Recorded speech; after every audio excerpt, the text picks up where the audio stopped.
Midway through my night duty, a shift that makes your bones ache in silence, I heard the three critical code. Initially, it meant little until I read the names. My wife, son, brother. The words struck like bullets. I bolted. I can't recall my feet striking the ground. Only the hallway seemed to blur, the overhead lights flickering ominously.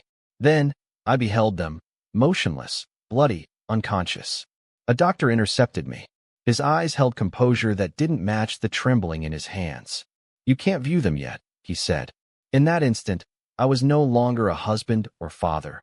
I was a wild beast tearing through reason. "Why?" I demanded, but my voice didn't resemble mine. He looked away. "The police will clarify everything upon their arrival." That moment, my heart ceased feigning wholeness. We met in med school. Long hours, shared ambition, common loneliness made it effortless to fall for one another. It was simple to love someone who grasped the concept of sacrifice. We established a life based on routines, morning coffees, synchronized calendars, and tales from emergency rooms.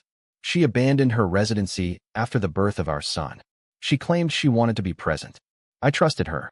My brother, Nate, was the free spirit, the nomad. He fluctuated between jobs, women, and continents. Once, I covered his bail and paid off his loans. I also provided him a place to stay when he expressed a desire for a fresh start. I noticed her facial expressions brightened around him. Her gaze often followed him in the kitchen. I convinced myself it was my imagination. However, I was no longer fooled by subtle signs. Her phone always facing down, laughter that vanished upon my entrance, frequent late grocery trips, and a slight softening in her voice when mentioning his name with an unexpected warmth. One night, I awoke to whispers. Their voices. Outside. I remained still. I chose not to confront. Instead, I listened. Does he suspect? No. He trusts me too blindly. The ensuing silence spoke louder than any affair ever could. I stayed. I didn't yell. I initiated gathering facts as if accumulating truths. Revenge isn't fury, it's patience. I commenced with her phone, which used my old Apple ID for backup. I observed their messages unravel like a toxin. Photos, schemes, jesting about my night shifts were there. I remained unaffected. I saved everything.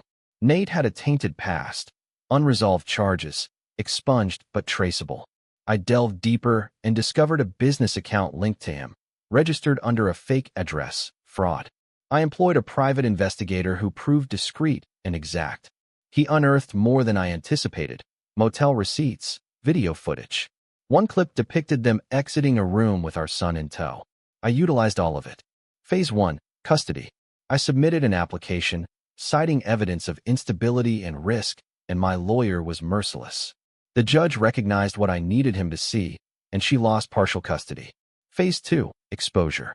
Anonymously, I dispatched the footage and banking records to her licensing board. Unethical behavior. An investigation ensued, and her reinstatement application was declined. Phase 3, my brother.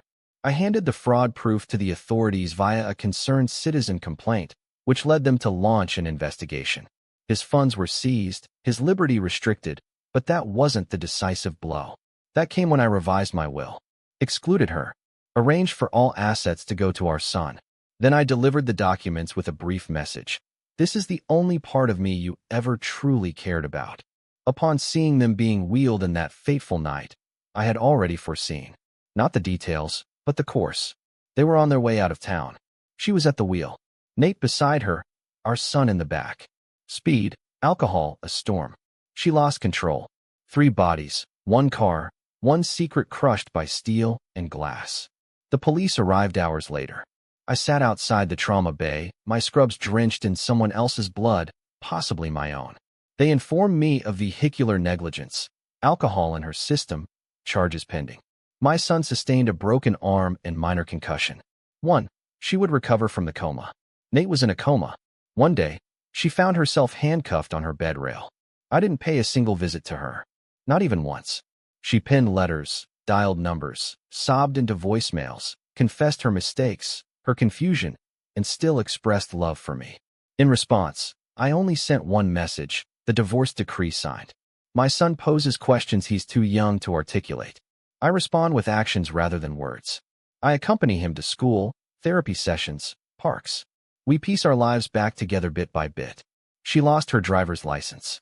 Nate surrendered his freedom. Both of them forfeited the ease of my silence. I didn't shout at anyone. Instead, I spoke the truth.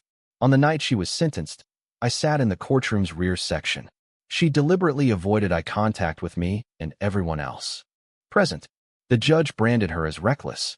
I labeled her abandoned. People wonder how I remained composed. Easy explanation. When someone reveals their true nature, trust them. However, if they show your child who they truly are, you ensure that such a memory never reflects back at your child.